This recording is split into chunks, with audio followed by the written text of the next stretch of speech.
everyone was on a rowing team like ours, the world would be a better place, because you learn leadership, collaboration, preparation, delayed gratification, dealing with failure, dealing with stress, following the rules. I mean, all those things you'll learn. And I think there's something special about the pursuit of excellence and a team working outside. Like, there's something special about rowing. I'm Alex Del Sordo. And we have just Eddie. It's Teddy Sauer. Nita DeFrance. Eric Marie. It's Mahi Drysdale. It is Sir Matthew Henson. Thank you for being here.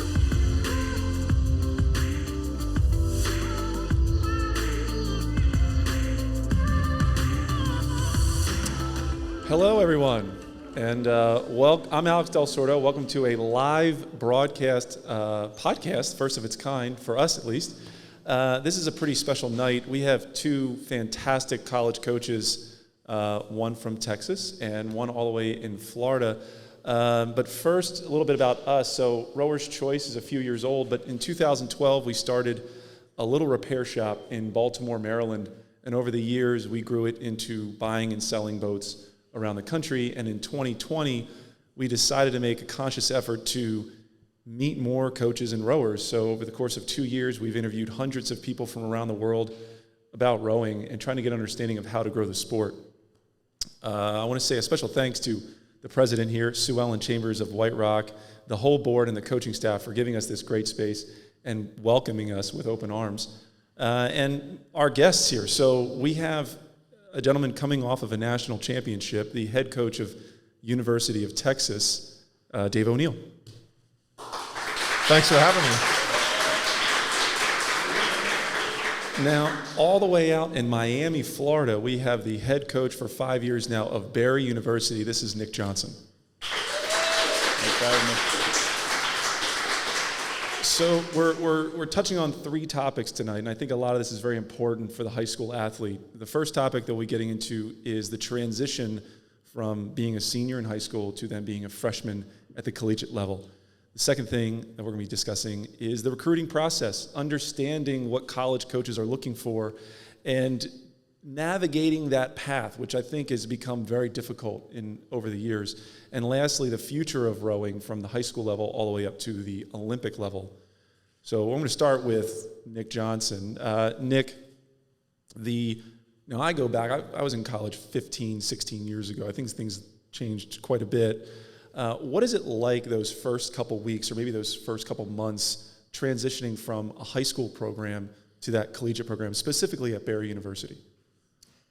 Well, I mean, at a school like Barry, what you're going to find is that the first couple of weeks, first month is just getting used to the volume, getting used to finding what life is like not having your parents around to run your schedule, and so trying to figure out what you're doing from a day-to-day basis, what you're doing even from an hour-to-hour basis, where you're supposed to be. And then trying to keep up with the athletic side of it, because oftentimes you have kids that come in who maybe they didn't have the same sort of program at the high school level that they find at the collegiate level. Now, like you say, like volume. I mean, every high school is different. How much volume are you guys talking about? Like, what does that mean? I mean, obviously, it's gonna vary from program to program and division to division, but most. Division I and Division II are a little different in terms of their hours and what they can do on a weekly basis. But for Division II in the fall, you have a 65-day window when you can do 15 hours a week. And then in the spring, you get 20 hours a week, which is universal. All the divisions have that. So, Dave, you're coming off a national championship. In my mind, it must be like different, right? Versus Barry University Division II. What's the volume like? What's that transition from high school to the collegiate level? What are you expecting as a coach, and what are you seeing? Good question. I think the first thing that we get across to the incoming recruits, I used to always say, make sure when you show up day one that you're fit. Show up fit. Those kids who oftentimes they work really hard, they get recruited, hey, I'm going to go to the school, this is what school I want to go to, and then that summer beforehand, in my experience, there have been some kids like, I'm going to take a break, when I show up, then I'm gonna get to work, and like make sure that that summer before you arrive, work out a ton. I used to say show up fit, then I realized I have to say show up what I think is fit. Not what you think is fit, what I think is fit. And because that initial first week is not simply the volume, but the expectation and how hard people are going that first week. And I'm even like, hey, we start off at Texas, we start off really, really slow, but we consider, just going out and rowing 16K, that's a really, really easy day. And some kids, they're really surprised at what the level is right away. 16K sounds like a lot, even right now. I mean, holy cow. Yeah, but we just got what's going to go on in 8 those first couple of days, and then now we're going out and doing 15, 16, 18K in the pairs, in the singles. And the kids are like, and now it's coming back in the afternoon and doing the double days. Most programs are going to ease into things, but if you are like, I'm going to take that first summer off and then ease into things, you're going to. And what I tell kids, if you take that summer off and you show up not really fully prepared, you will be in boats with other kids who took the summer off and not fully prepared. You show up and you're fit and raring to go, you will be rowing in boats with other kids that are fit and raring to go. Nick, is it the same scenario at Barry University? Like, are you expecting the same thing? Obviously, it's a slightly different level in terms of speed, but we do have the same sort of mentality. Like you'll get into the boat that you are set to get into, and if you're not showing up prepared, we can't mandate workouts over the summer and over breaks, but nothing stops us from having a test early on. So parents, so I'm a parent. I have 3 kids. I know you guys have children. It's so funny that my first reaction would be like, oh my gosh, my daughter is going to burn out. And that's like, I think, a fear that some people have, that you're saying, be fit, ready to go, and then all of a sudden they're jumping in feet first and they're in over their heads. What are some of the things as coaches that you do to maybe prevent that, Dave? Yeah, good question. And we realize we don't start off the freshmen that first week with us or the first month. When we start off the first 4 weeks, we're in 8-hour weeks. So we're only, it's not a lot. But when we are rowing, we're going to make the most of that. We're going to make the most of those 8 hours. And then we get into the 20-hour weeks. We're doing 12 workouts a week. We're doing double days every day, But the freshmen are not allowed, and we use this word intentionally, you're not allowed the Monday PM workout and the Wednesday PM workouts. They're not allowed to come, because we figure most kids, they're used to doing one workout a week. Monday through Saturday, mornings or afternoons. So for us, we work out in the mornings. So the Monday afternoon is free, Wednesday afternoon is free, the Tuesday, Thursday, they lift, and that's a 45-minute lift, and the lifting, it's only a 7-minute walk from their dorm, so it's easy to get in and out. And then they lift and they go to dinner right upstairs. So it's boom, boom, boom, it's easy. Yeah, I think I remember my first experience in college is like, I'm on my own, I'm independent. You have so much more time in the day than I think a lot of kids realize, or even parents. And by the way, we are doing a Q&A session after these rounds of questions. So if you have questions for these coaches or myself, you will have a chance. Chris Leonard will be bringing a microphone over there towards the end. So start thinking about some questions for these guys and for us. So can I just add one thing? Please. All coaches, they're going to be aware it's your first semester away from home. Like, we know the transition. It's your first away from home. The social life is different. Classes, it's all different. Every coach is going to be aware and help you ease with that transition. But it is, for those kids that we recruited, there is an expectation when you come in. You came here with a real expectation to be the rower that we recruited. So that kind of makes me think about culture. Nick, you and I talked about that a couple days ago when we were doing our interview together. How important is the culture and that environment for you at Barry University? It's huge. I mean, you can't have. You could talk as much as you want about what you want the team to be, but you need the whole team to buy in and be into the idea that you're pushing. So we want all of our athletes to want to do the workouts. We want them to all want to be fast, and that trickles down to from the kids who are on a full scholarship all the way down to the walk-ons who have no idea what the sport even is the first day of practice. They all feel that if everybody's into it. And Dave, I mean, I'm to win a national championship, I would imagine culture is a big part of what you do. Is that right? It's all about attitude and culture. Yeah, that's the biggest thing that we focus on. I say all the time, like, the reason why we're good, I think the technique is good, I think the training is good, but it all comes down to the people and the culture that we have. So something that you guys both brought up, I don't know what the right word is, the scheduling. I had no idea that you were tracking the hours of the athletes. It was 20, a certain time. Has that changed in the last 5-10 years at the NCAA level, or has it been the same thing for forever?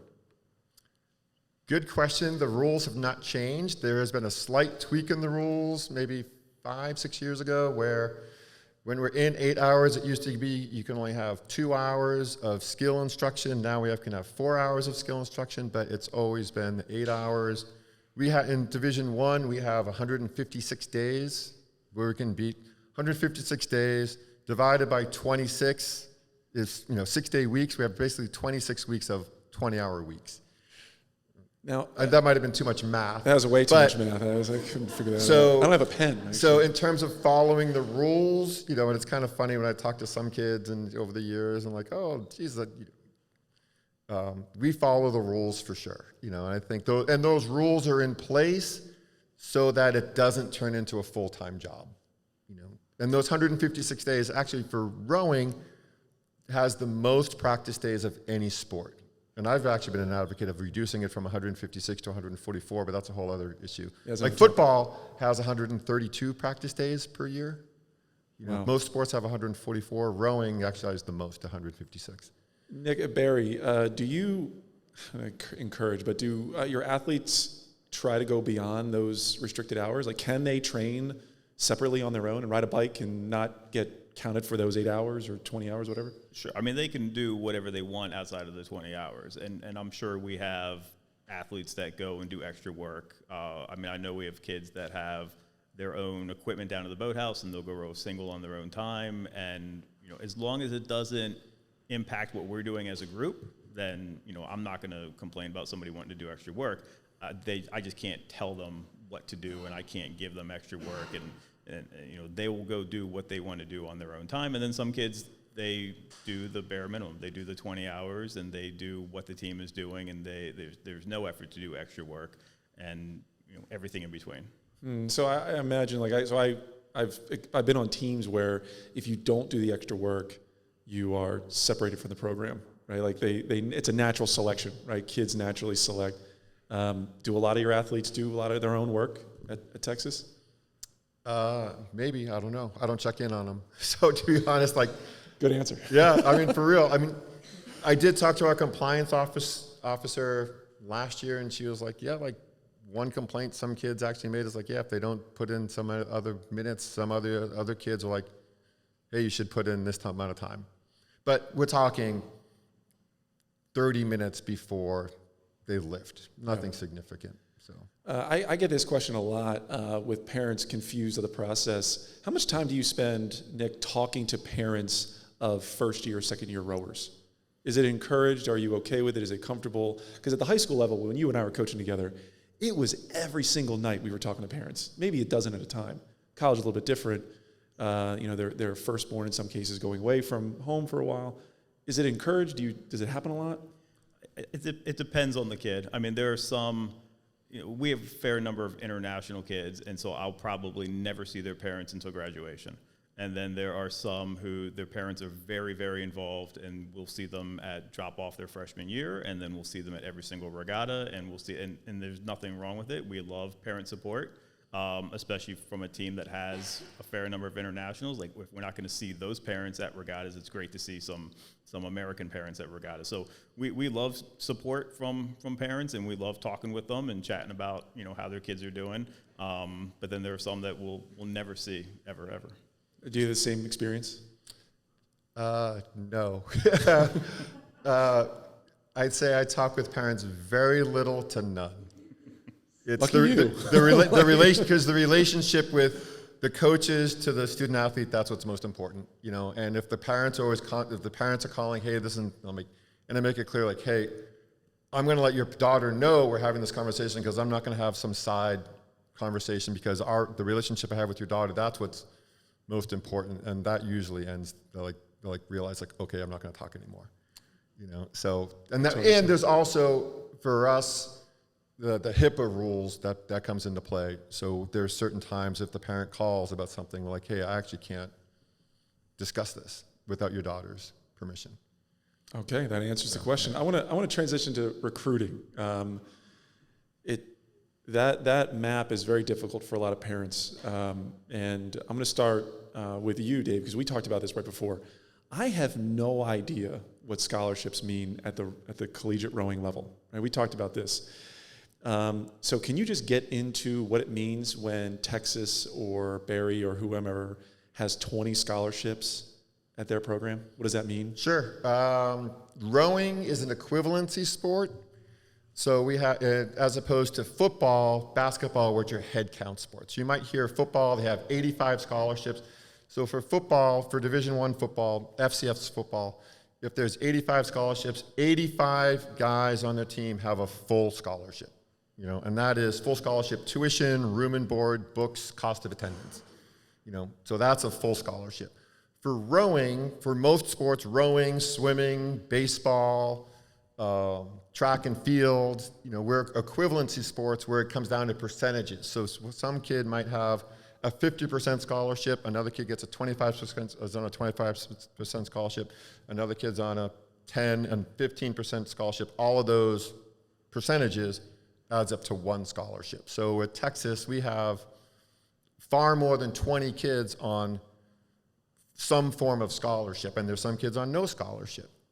You know, so and those scholarships range from a book scholarship, where we pay for their cost of books, all the way up to, I don't know if anyone on our team is on a full scholarship, but up to 95%. So Nick, Barry, we jokingly, there's a difference, we understand, Division II. So what's the level that you have at Barry to offer? Like how many scholarships do you have? How does that work for your program? Yeah, like we don't really worry about the equivalencies because we're never going to get near 20. But we have everything, same deal. Everything from a book scholarship up to a full scholarship, everything in between, and obviously kids who have no financial aid and they're just purely a walk-on. I would imagine that's a really hard thing to do as a coach, is choosing how much assistance or scholarship an athlete gets. Does that keep you up at night once in a while? I mean, like, because that's a difficult thing, I would imagine, because now you're picking and choosing how good someone is, and to me that seems like a difficult thing to do. Dave, am I off on that? Yeah, that's a difficult thing. But like I say, as a head coach, my job is all about making decisions. You know, and if I make good decisions, I'm a good coach. If I make bad decisions, I'm a bad coach. You know, so in terms of every year we have X number of scholarships to offer, or, you know, percentages, and making those decisions, that's important. And if we offer somebody a really big scholarship, and she shows up not fit, that's an issue. So what happens, scenario, let's say you give someone 50% scholarship, she doesn't show up fit, year 2, she's really not making the third vote, and your expectations were here and they're actually down here. Does that rower lose the scholarship junior, senior year? Do you take that away, or do they have it? Like, how does that work? They will not lose the scholarship. In the Big 12, all scholarships are, you know, when someone signs a letter of intent, when they have we can talk about letter of intent and all that, how that all works too. But when they get their initial scholarship, it's for 4 years, and they know what that scholarship is, and that scholarship cannot, and this is for every school, your scholarship cannot be reduced for athletic purposes. So if someone's not performing, they keep their scholarship. But could it be raised? Yes. So you can go up, you can go up, you can't go down. You can't, Now, is anything he said different from the Division II level? I mean, it's theoretically you can reduce a scholarship, but there's a lot of hoops and a lot of paperwork, and you have to have a lot of details as to why it's being reduced. We've never reduced a scholarship with our program. at least not without having a very good reason and conversation with the athlete beforehand as to why it's happening. But I don't think I've ever had to go down that path. Another question we get a lot is, what kind of rower is going to go to Barry? What kind of rower is going to go to Northeastern? We get this quite literally every single week. Where should my daughter or son row? And then we go over that ad nausea. So, and I know, I hear somebody laughing, yeah, you probably wonder, where am I going to go to school? Well, I have my own opinion. I'm not going to give it here tonight, but Nick, is it possible to explain or build me that rower that you're looking for? Who is the rower you're looking for? I mean, it's tough. Obviously, it's apples and oranges in terms of the type of athlete that we're each recruiting up here. Obviously, we all want that tall, long, athletic, fast kid, and we have a different variety and window as the type of kid that we're trying to recruit. And so we look for a small program like ours, a lot of depth. And I think a lot of Division II programs are looking for depth.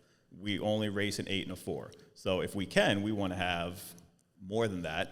You don't want to just show up on the first day of classes with 12 rowers and 2 coxswains. So we try to recruit a lot of depth, and sometimes that means going outside of our window of the type of athlete we're looking for. But, for us, we try to have a very wide range as to the type of kid that we're recruiting. So would we love those kids that are 6 feet tall and go 7 flat? Yeah, sure. But then we're also not going to ignore emails from kids who are 5'6" and have never cracked 8 minutes. Yeah, I remember you told me, and one of my coaches, Dan Carey, has said this before, is I can teach you to go fast, right? So you don't necessarily need the big, heavy erg. But Dave, It helps. It helps, obviously, it helps. And this goes for the men out there. This goes for you, too. Don't just think that this is a conversation about women rowing. But Dave, man, coming off a national championship, I've seen the women in your boat. They're unbelievably strong and big, and they just look like Olympians. Is there a typical rower you're looking for? Is there a structure that you're expecting?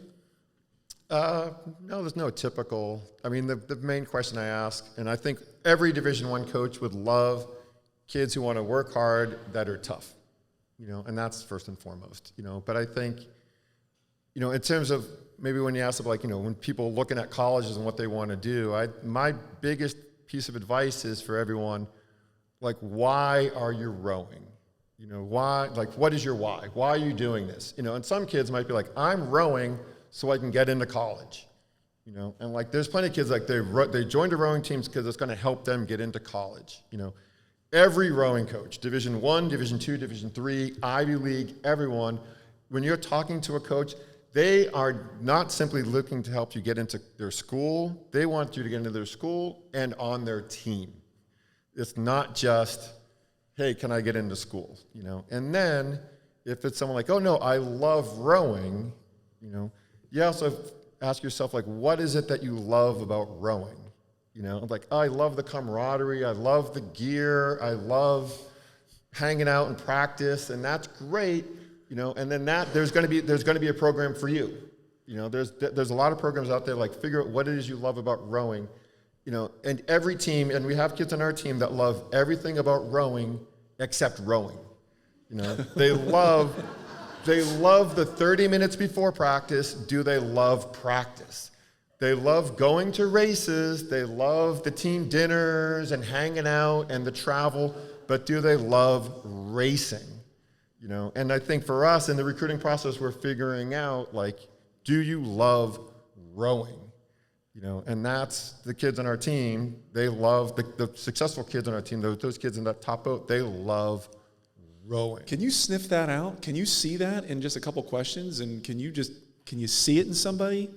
Because there could be a lot of BS in this world, right? Somebody can say exactly what you need them to say. Sure. And you just gave the farm away, by the way. Now they know what to say to you. Yeah, it's hey, why are you interested in our program? I love your School of Business and the city of Austin. I love Austin. She's not coming. It's hey, why are you interested? I want to be a part of your program. Boom, here we go. Let's keep on going. How do people know about your program? The culture of it? Can they see it just on social media?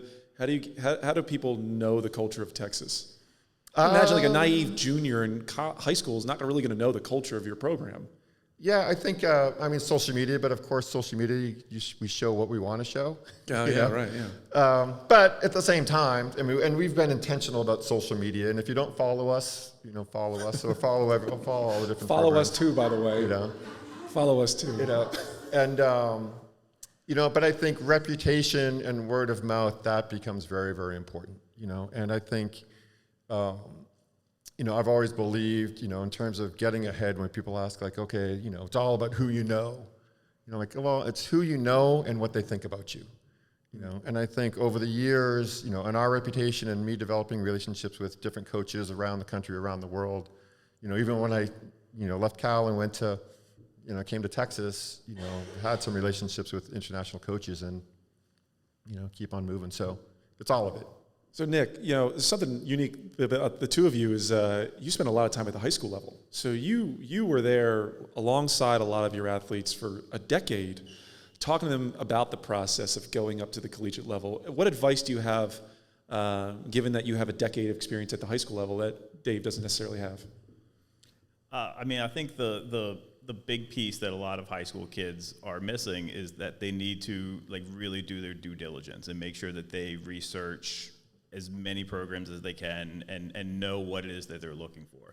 Because I think a lot of them just have this idea in their head of what they want to do at the collegiate level, and they have an idea of what program they want to go to, but they don't really do the research and dig down into, if I go to this school and I don't enjoy it, I don't enjoy the rowing part, am I still going to enjoy the university? And so making sure that they, really figure out what else is there besides the rowing program. Yeah, we want you to really enjoy the rowing program, but what happens if you herniate a disc and can't row anymore? Are you still going to enjoy going to that school? Well, I think they worry about that all the time. I think it's so hard to answer that question as an 18-year-old or 17-year-old. Am I going to enjoy Austin, Texas? Am I going to enjoy Miami? Miami's different. Everyone enjoys Miami, but I think that's something that for me, I don't want to bring me into this the whole time, but I should not have gone to Marietta, Ohio. That really hurt me. I had to leave after a year, and then even at GW, I had a really tough time. And gosh, I was so young, I didn't know what was good for me. I just listened to a coach who was down the street from me and said, "This is where I think you should go." I only knew what that coach knew. Right, and I think kids being informed and having an idea, that's changed quite a bit. So it's not so much like your coach telling you to go here. But I have actually a bit of a contrarian view. Yes, if someone, choosing a school, and worrying about the most, the dire consequences, what happens if you get injured, and you don't like the school, then transfer. I'm fully of the mindset, if you love rowing, it's okay to choose a school based on the rowing program, as long as the academics line up as well. I'm very much a believer that, I'm not a coach that says student first, then athlete. If you come to a Division I program like Texas or, pick those top 5 programs, you're going to be a student athlete. The athletics is going to be just as important as the academics. And what you learn on the team is going to be just as important as what you learn in the classroom. Because there's certain things you're going to learn on a team that you cannot learn in the classroom. They're going to be with you for the rest of your life.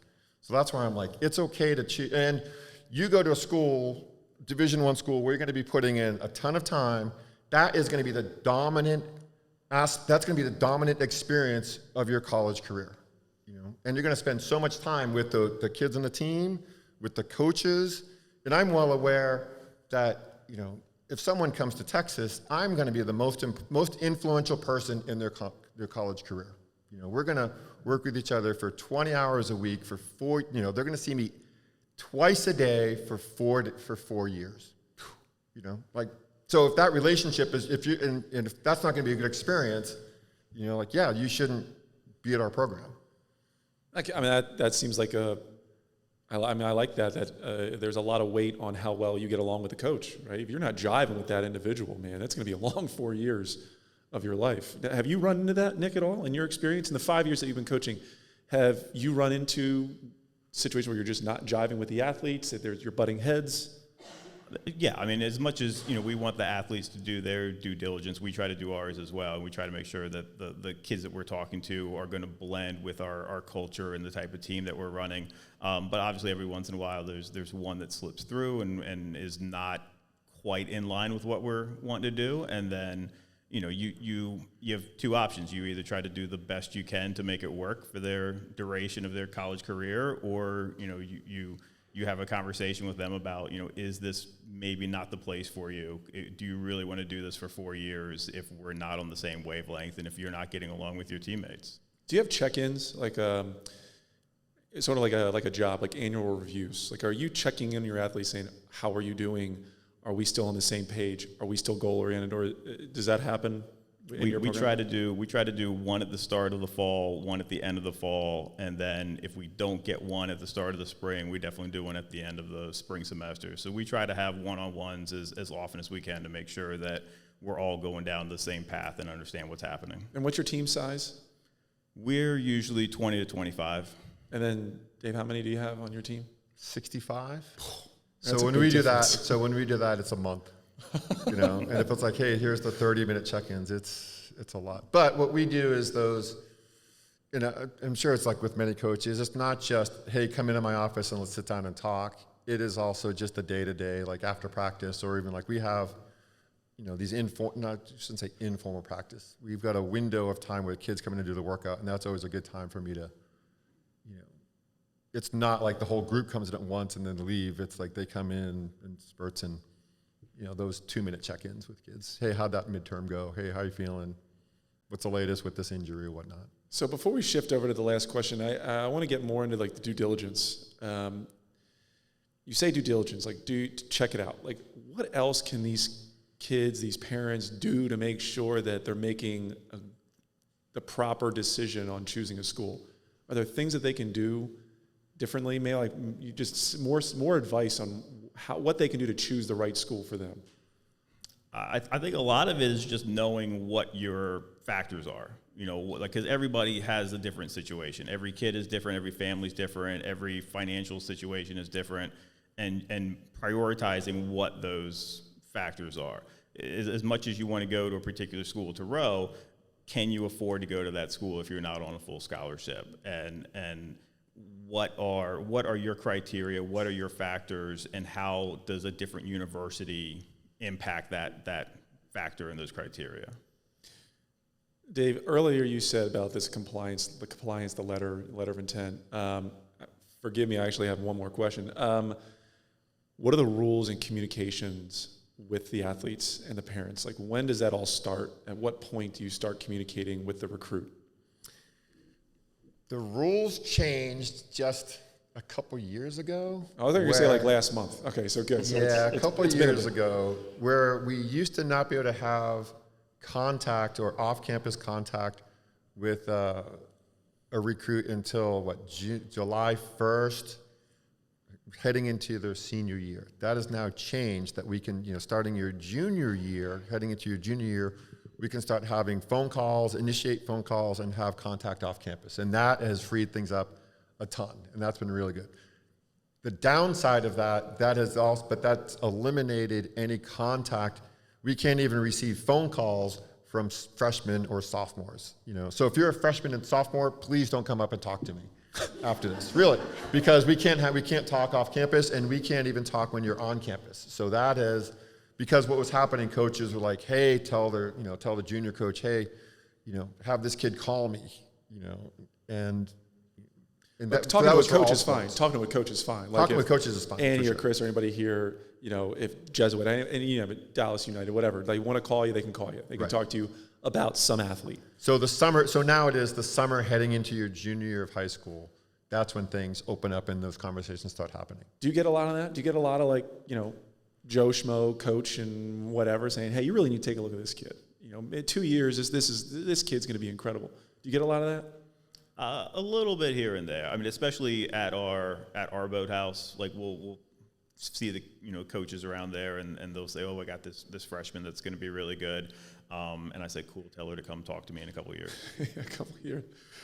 So I want to transition to the last topic. It's the future of rowing, how you guys see it. Now in 2020, The world shut down, obviously. And at Rower's Choice, we started creating new opportunities, virtual racing. In fact, we actually have someone in the PRL here, the Premier Rowing League, couple athletes, one all the way in the back there, that was in the CrossFit world, the gym world, and we're trying to spend a lot of time growing the sport in another direction, right? Trying to get more gym athletes and CrossFit athletes and other to row and to get involved. There's a lot of coaches out there, a lot of rowers, a lot of parents are nervous for the future. They think the pandemic really shut us down and the growth of the sport is slowing. I'd like your opinion on that, Dave, about the growth of the sport, and where do you see it going in a couple years, or has the pandemic really stopped us from growth?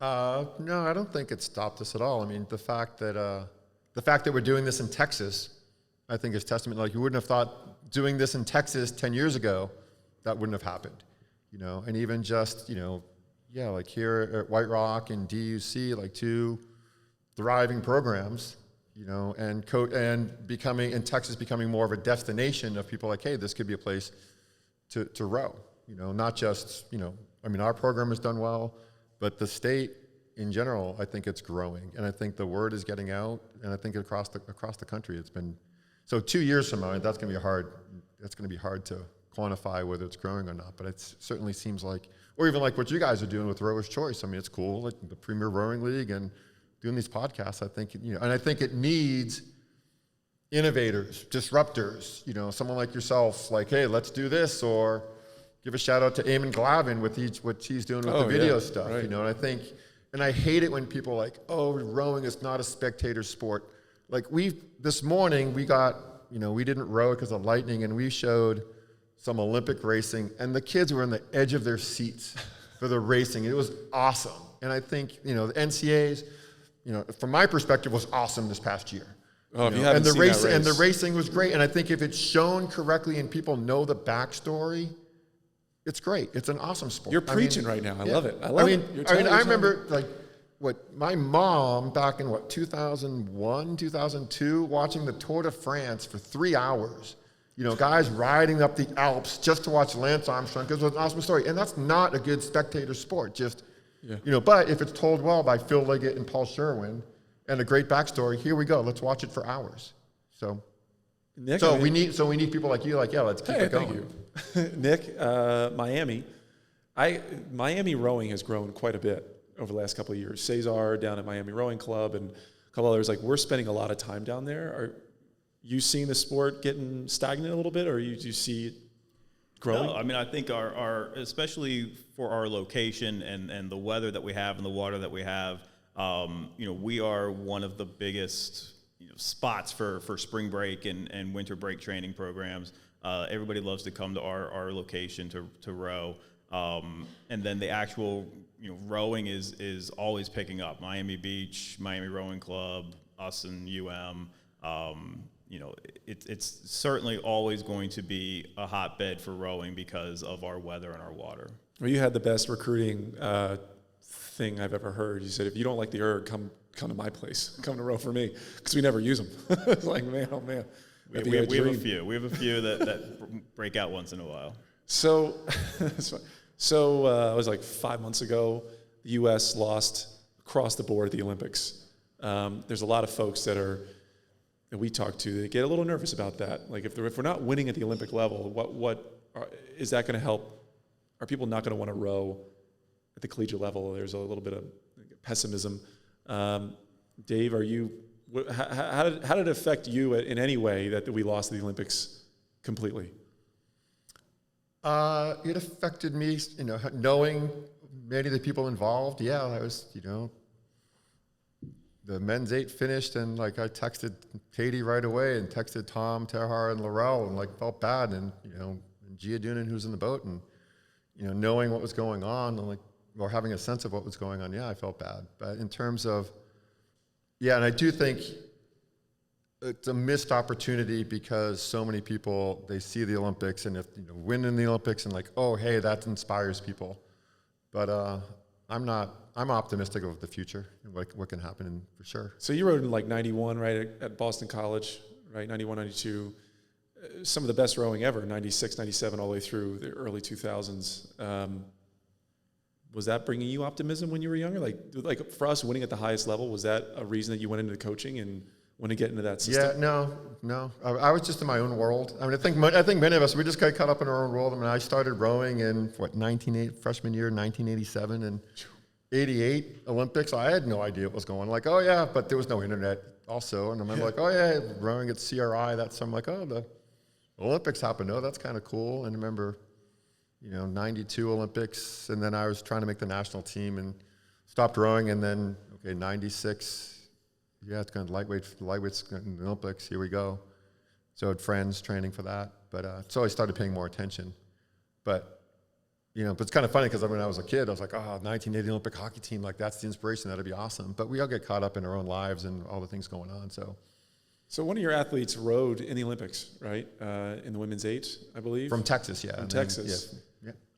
What does that do for Texas? Does that do anything? Does that inspire other athletes? Does that inspire women to come and join your program because one of them came from there? It's hard to quantify. I don't think anyone said like, oh, I saw Gia Dune and made that boat. But I think people seeing Gia and wearing the Texas gear and knowing that her story, like, yeah, I think it's certainly going to help. Yeah. Nick, high school rowing, you've spent a lot of your career there. What's going on in Miami? And not in a bad way. I'm just like, is the high school, is the youth growing? Are there more people focusing on the 7th and 8th grade level? Are you seeing that in your local communities? I mean, I see obviously Miami Beach Rowing Club on a almost daily basis, so I get a little bit of insight into what's happening with them, and it does seem like their program is getting bigger and bigger every year. At least the number of boats that are constantly sitting in my bay seem to be growing every year. So they definitely have a large roster, fair amount of equipment. So I feel like that program's getting bigger. I don't get to see MRC too often or Belen. Belen's all the way out on the west side. So I don't know how big those programs are getting, but I know that they're there and they're always fast and they're always doing well at the scholastic and youth level. So in Austin, because I'm unfamiliar with Texas a little bit, all right? I've learned a little bit here with Annie and everyone here at White Rock, but you winning the national championship, are you seeing more programs growing and expanding in your area? Yeah, I heard that, one of the local clubs definitely got a little boost of excitement and interest in their program with us winning NCAAs, so.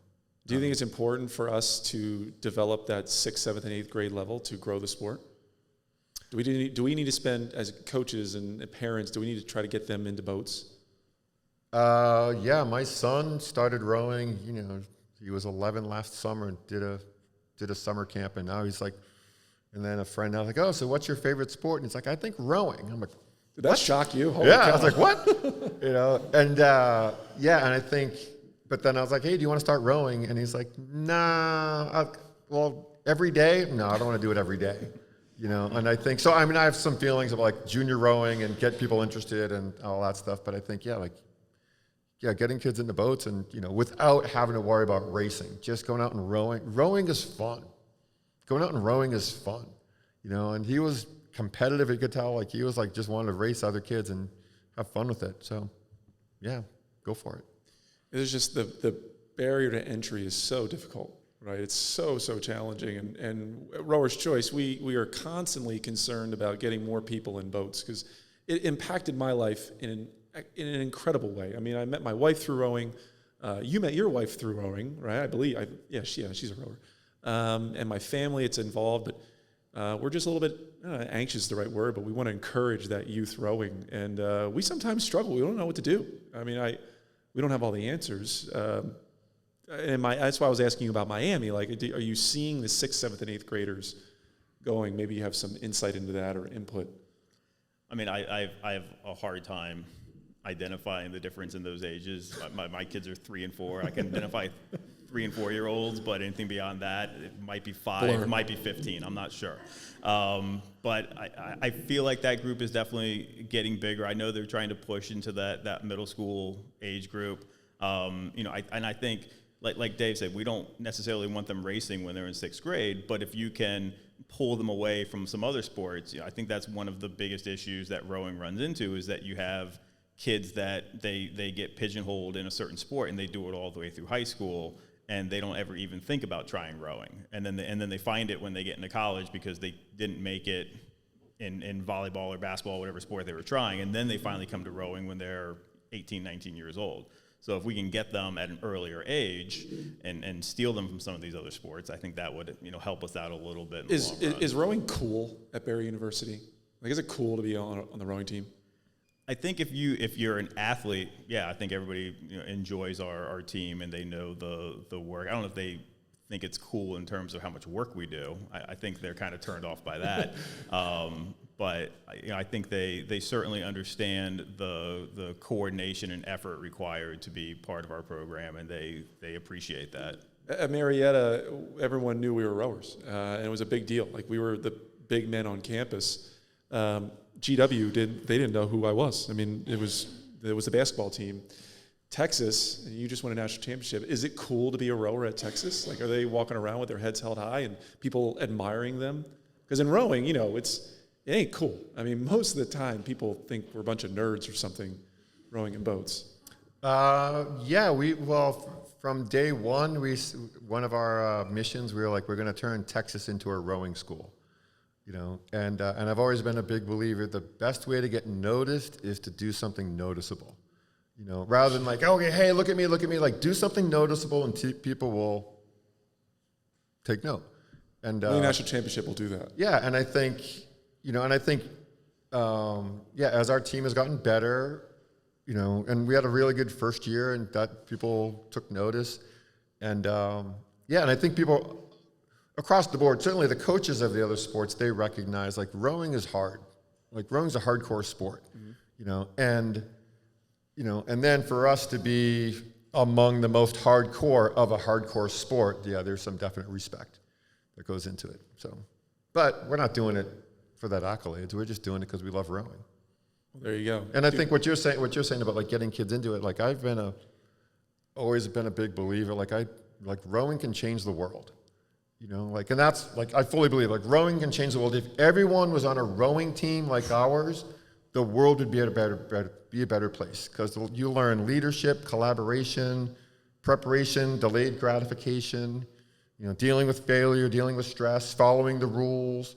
I mean, all those things you'll learn. And I think there's something special about the pursuit of excellence in a team working outside. Like, there's something special about rowing that you can't do in other sports. And it's not just at Texas. It's at Barry. It's at every other program. It's here at White Rock, at DUC, at Jesuit. It's everywhere, right? Like, there's something special about rowing. And I think that's, even like Most Beautiful Thing, the Arshay Cooper, Mary Mazzio movie was great. And he's like, it struck him and moved him and made him a better person. And I think that's what, for us, I'm a big believer, like, what I love about coaching in college, like, it's about education and becoming the growth of the individual. And I want to get in the boat right now. Yeah, there's something there's something special about rowing. I think, like, get more people rowing and enjoying it for the love of rowing, not some other thing down the road. And that's when I'm like, don't start rowing in order to get into college. And even, like, one of the biggest things I took from The Most Beautiful Thing, it's like it seemed like it was started to help these guys go to college, and none of those guys went to college, but it impacted them for the rest of their lives, in ways that when it was started, they didn't realize. So. Well, Nick, I love the story you told me that you were a C guy, you were a C team guy, you found rowing and you're on the A team, right? And it changed your life. You were at Virginia Tech, you were kind of waffling around in sports, you find rowing, you find that you're pretty good at it, and now 20-something years later, you're the head coach of a program. So clearly rowing has impacted you. I love it. Now, I want to move into the questions. So if anybody out there has some questions, what we're going to do is we're going to set the mic up. Chris, please take that. And then just in the middle here, if you guys have a question directed towards me, any one of these coaches up here. So since winning an NCAA championship, has the team dynamic changed for Dave? Is it more competitive, or is it more of a tight-knit community, do you find? Good question. It really hasn't changed. We don't talk about last year at all. Like we mentioned, we don't talk about last year. I mean, granted, there's a banner, and they're going to get rings soon and all that stuff. And I'm like, can we stop? Can we stop with the celebrations? But everyone recognizes, like, the goals for the team, the vibe, the dynamic really doesn't seem any different than it was in the past. You know, and every year is different. You know, every year is a new puzzle to figure out. And I think that's, it's not, we're still the same. You know, we're still the same bunch of people. Nothing's really changed. Do you have a lot of returning athletes on the team? Yeah, quite a few.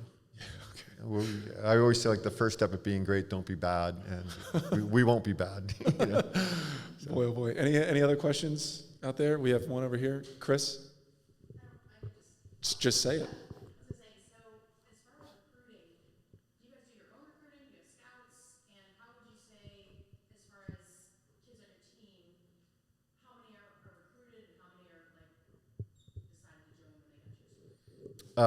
For us, we don't have scouts. I think that might be an NCAA violation for us to have, like, the scouts out there. But we have a full staff, and our staff, they do a great job with recruiting and reaching out to coaches and answering the inquiries and, you know, talking to coaches and finding kids, you know, scouring results and reaching out to kids all over the world.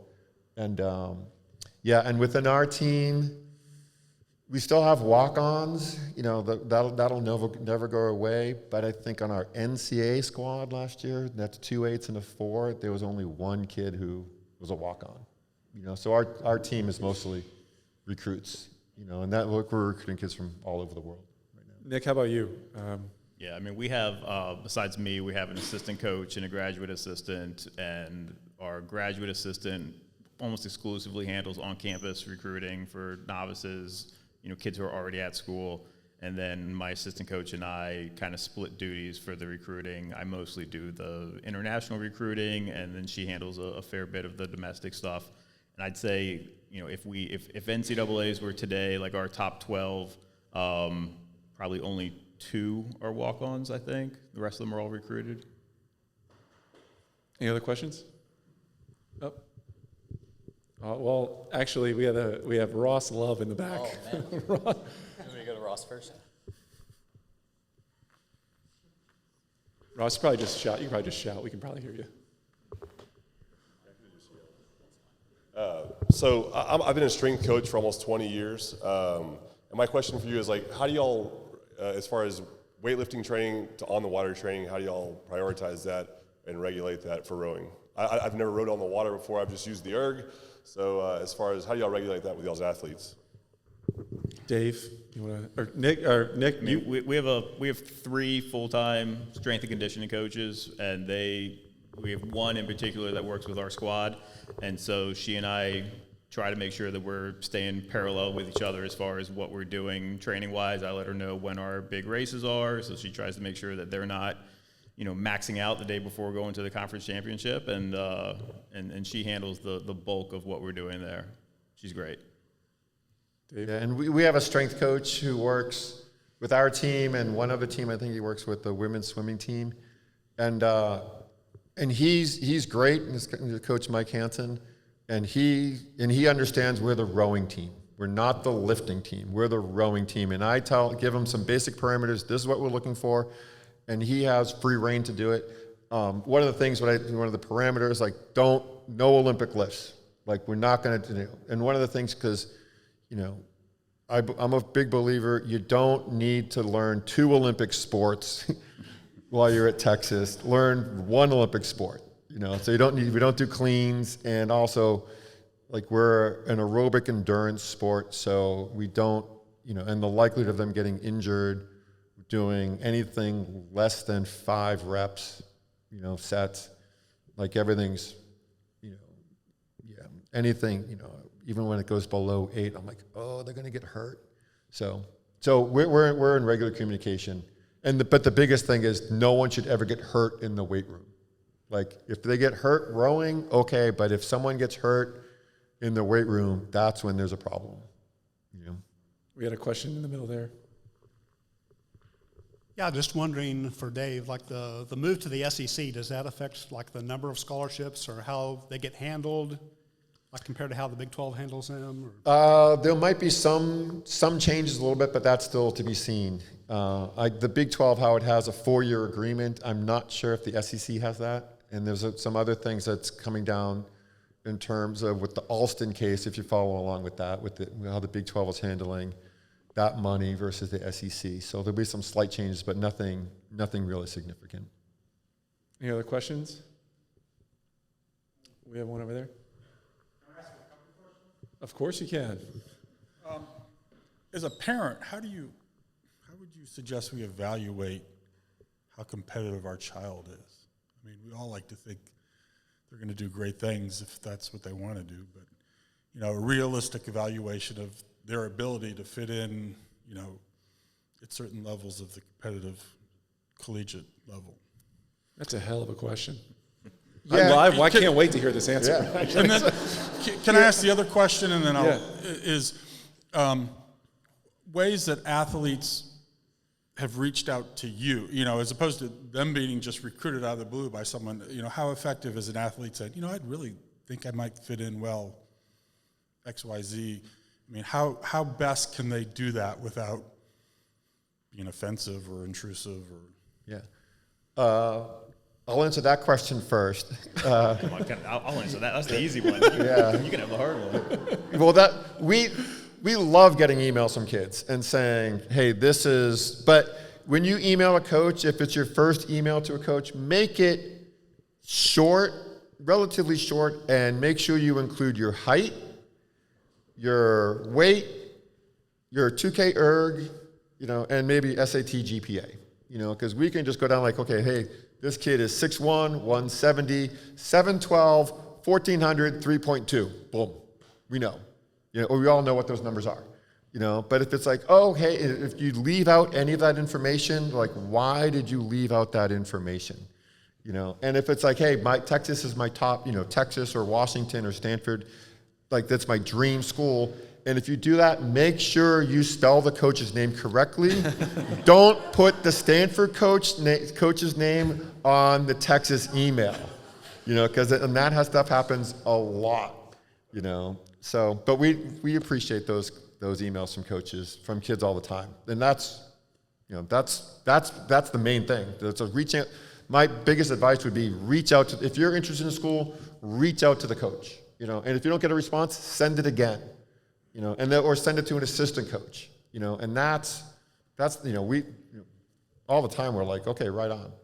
The first question in terms of evaluating, my sense is your kid better than anybody, your kid, and you probably have a sense, how focused, committed, work ethic, all of those things, how good, what level she is or he is, you probably have a sense.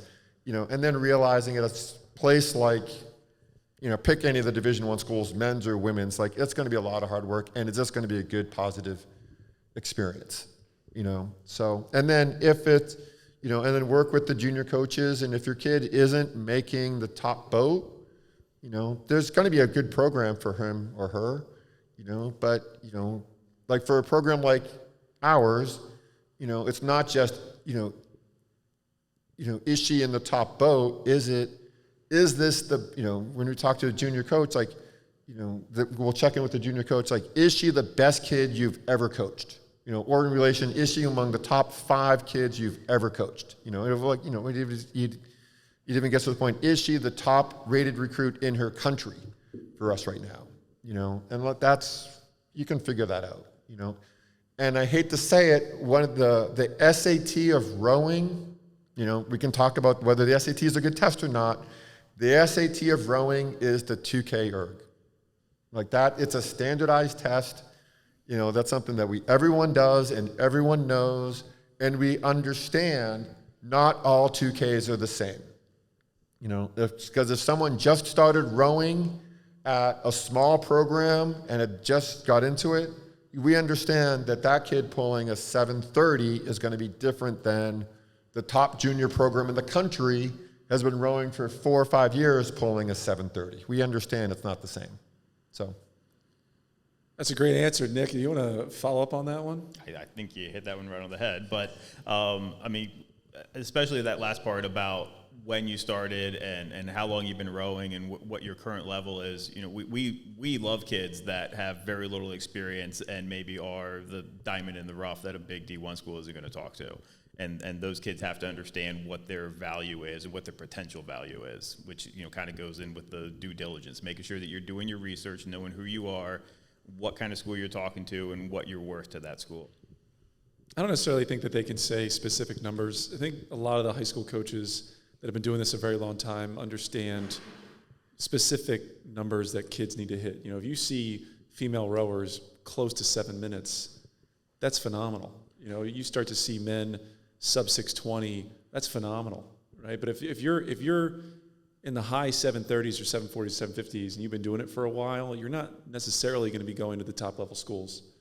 And I think specifically here in this state and this city, there's a lot of really knowledgeable coaches, especially in this room right now, that know a lot about those numbers and what college coaches are looking for. So my recommendation would be lean on them. Find the time to sit down and talk to them, and they can help evaluate your children. If there's no more other questions, I'm going to say we have one more. We have 2 more. Holy cow. For being a young team, I have a couple sophomores to represent. So for both of you, what does the average day for one of your athletes look like? Like, when does practice start? How far away is the boathouse from campus and the dorms? Nick? Our boathouse is about 15 minutes from campus, at least in the mornings when we go. It's a little different in the afternoons when Miami Beach traffic hits, but we usually, if we're on the water, we're leaving campus around 5:30, on the water a little bit after 6 o'clock, and then they're back in time for 9 o'clock classes. They'll have an afternoon session. Usually we'll do 3 lifts during the week, and then probably a couple afternoons that are some sort of erg, stretch, yoga kind of session. So we'll do 11 sessions a week usually during the spring. Dave? And for us, or I'll talk in general for most Division I programs, like at our level, it's going to be a morning workout, whether it's on the water or, you know, I know like maybe like Virginia rows 2 mornings a week. They alternate afternoons. I think Washington rows in the spring in the morning, Cal rows in the morning, Ohio State rows in the morning, or depending on the time of year, like there might be a morning erg, and then classes during the day, and then another afternoon workout. You know, the second session is usually probably easier. Although most programs are probably going to do 1 hard erg workout a week, you know, and they might do that in the morning or going to do that in the afternoon. And most of us lift 2 or 3 times a week. And then I'd say most of us, the Saturday is a pretty extensive workout for everybody. So you're looking at 11 to 12 workouts a week. You know, double days pretty much every day. What's a hard workout at Texas? Like an erg, like even like what do you think is hard? Well, it depends on, you know, you can make any workout hard. You can make any workout easy. I mean, we did on Friday, this past Friday, we did our first like real erg workout of the year of 2022, the first recorded workout, and it was 2x5K, and it was hard, you know. Like open rate?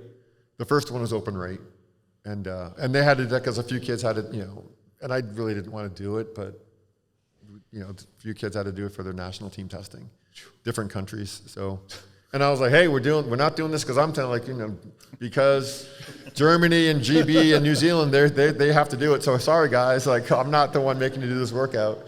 And but because your teammates have to do it, so it's more fun doing it as a group. So they did the 2. So I said the first one will be open rate, and they did pretty well. They did quite well on that. So I'm like, okay, we'll dial the second one back. I love the modesty on that one. Nick, what's a hard workout at Berry? What would you say is, give me one of your top 3 or 4. I mean, we did one, I don't know, maybe a week ago. We did a 6x1K, like 2 minutes rest in between. Oh, yeah.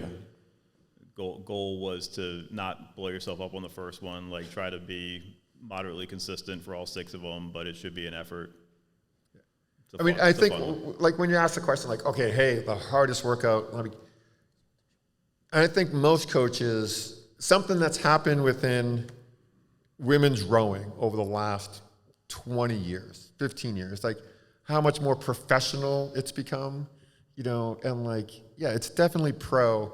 So those workouts where we're just going to do something just because it's going to be crazy, like the point of it to just crush everybody, like we don't do that.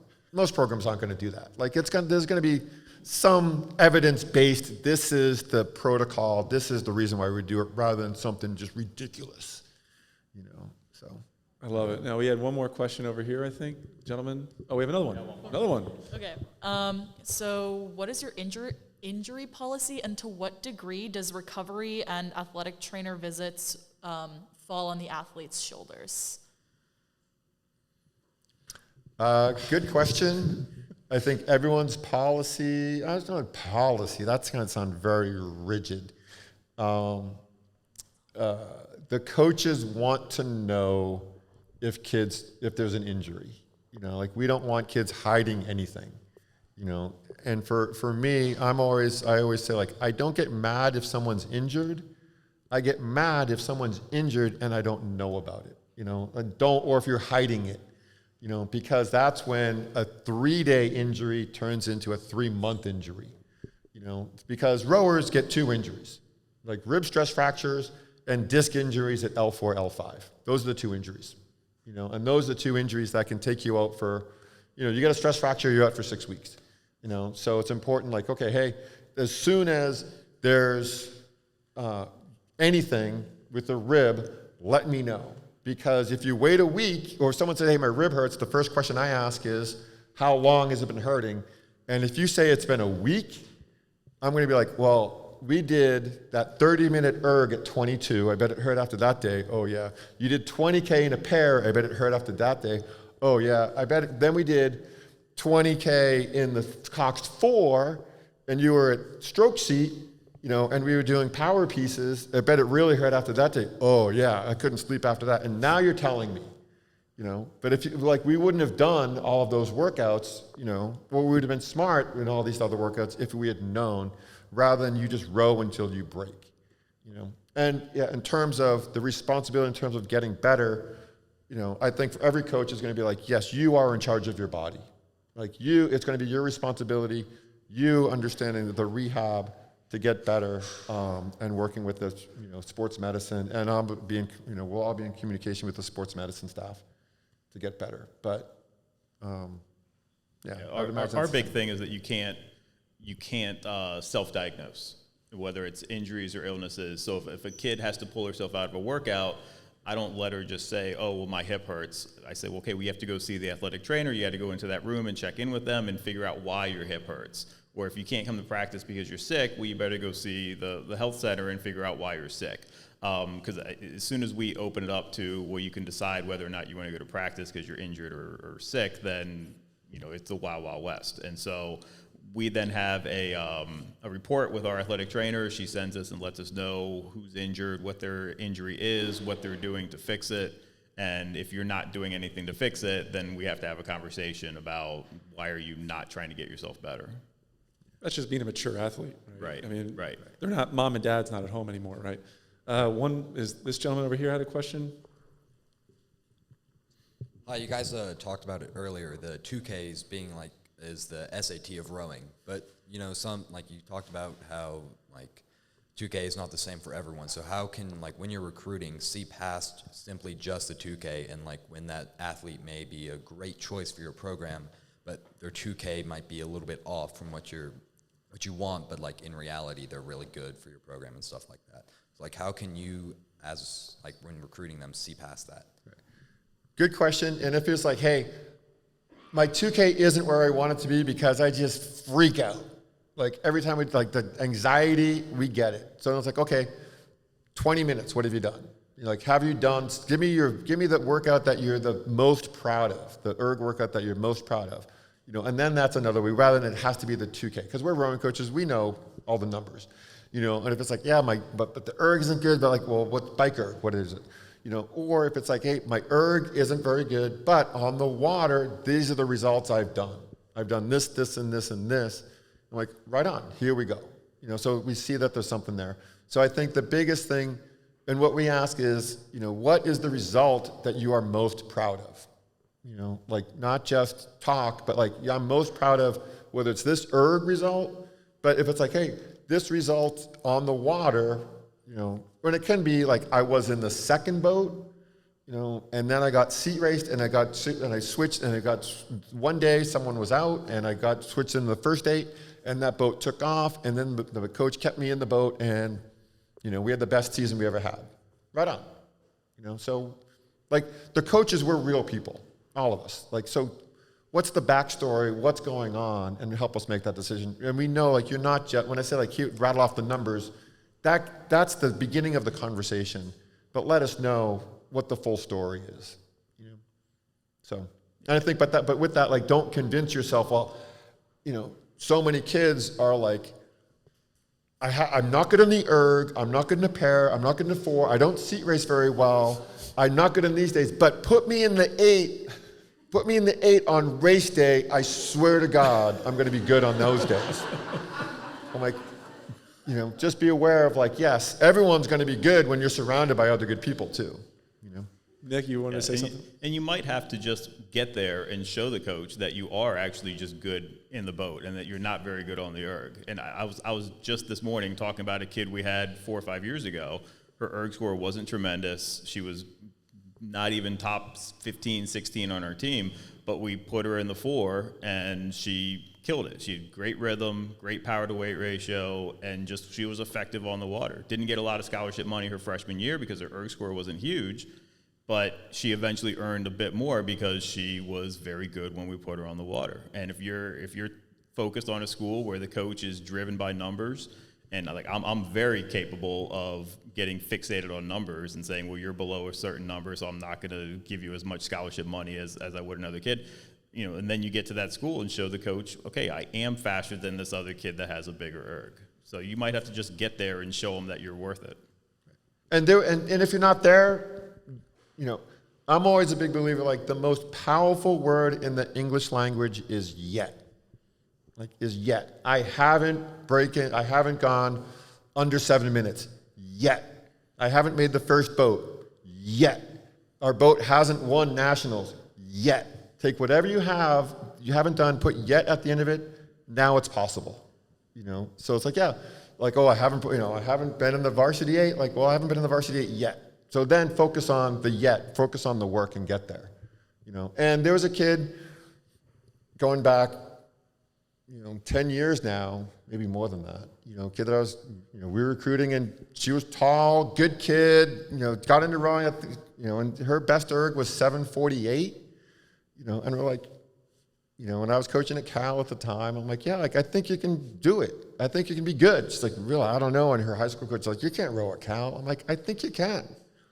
And she came to Cal. Her first date, she pulled 710, and she was in the 4 that came in 3rd at NCAAs. Her second year, she pulled 705, was in the second 8 that came in 2nd at NCAAs. The next year, she pulled 702, and that boat came in second 8, and she came in 2nd at NCAAs. And her senior year, I think she was captain.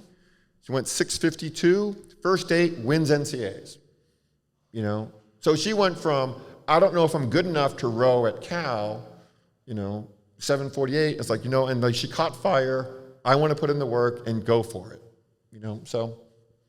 Now, if that's not motivation, I don't know what is. Again, I want to run through a wall. We have one more question. We're going to end with, go ahead.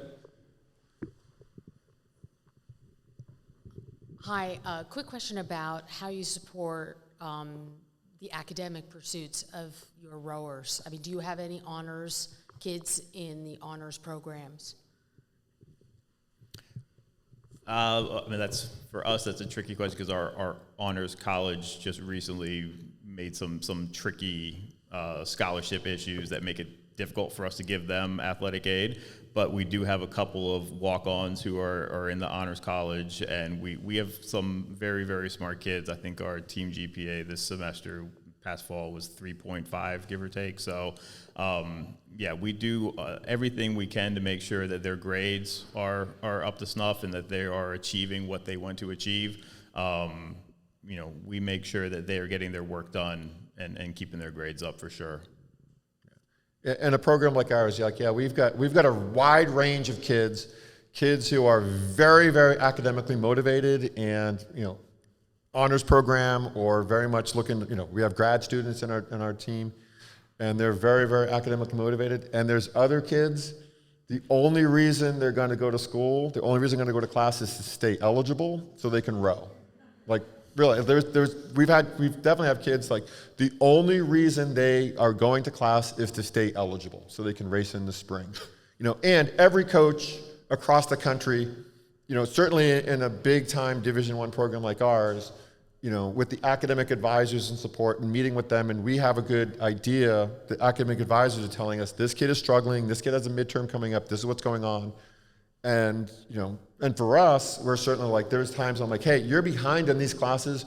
You are not allowed to come to the afternoon workouts until you get that stuff figured out. Like people are surprised to find out how accommodating we're going to be to make sure the academics are in order. And that's one kid's like, yeah, you don't come to the afternoon workouts because you're behind in 3 different classes. It took her 2 days. Because rowing, she loves rowing, and she wanted to be at practice. So me saying like, hey, I'm going to take away something that's very important to you. Don't come to practice. And she got that stuff cleared up. And they were worried about it being eligible, and she got like a 3.5 for the semester. I'm like, okay, so sometimes kids just need that little nudge. And we're happy to provide that. Well, I want to say thank you, Sue Ellen, and everyone here at White Rock. Nick, Dave, guys, this was a great time. Thank you so much for being here. Appreciate it. Thanks for having me. Thank you. I'm Alex Del Sordo, and we have Just Eddie. It's Teddy Sauer. Nita DeFrance. Eric Marie. It's Mahe Drysdale. It is Sir Matthew Henson. Thank you for being here.